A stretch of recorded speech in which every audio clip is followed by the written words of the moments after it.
Hello everyone. In today's video we will talk how the JavaScript code is executed and how the web works. When we write a script, we want that something happens without code. We want a special effect on a web page.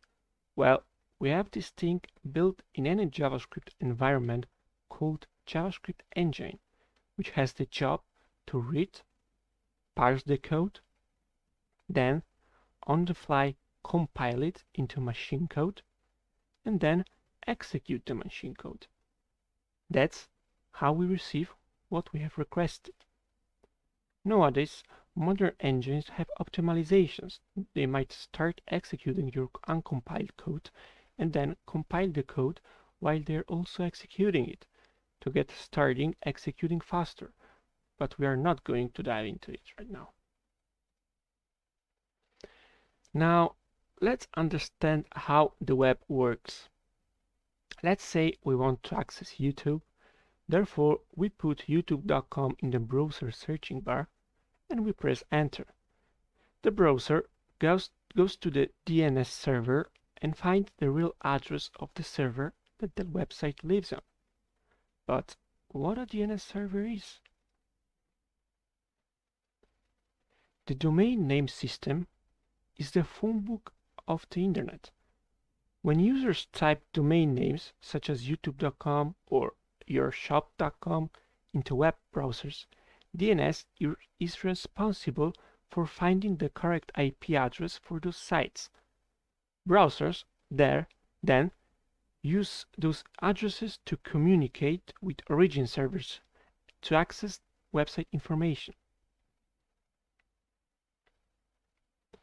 Then, the browser sends an HTTP request message to the server asking it to send a copy of the website to the client.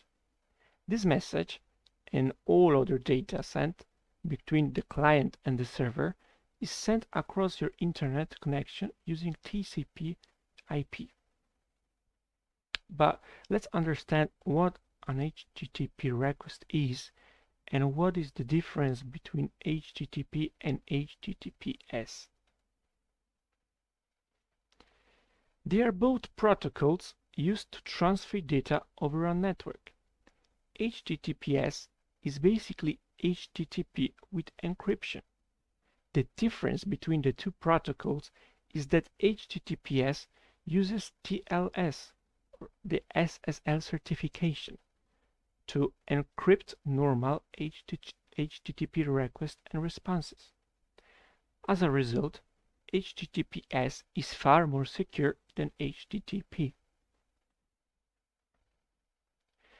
If the server approves the client's request, then the server sends the client a 200 OK message, which means of course you can look at the website, and then start sending the website's files to the browser as a series of small chunks of data.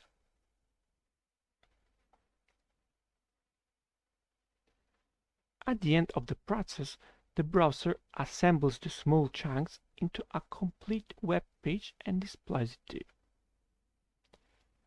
Alright, thank you for watching this video and see you in the next one.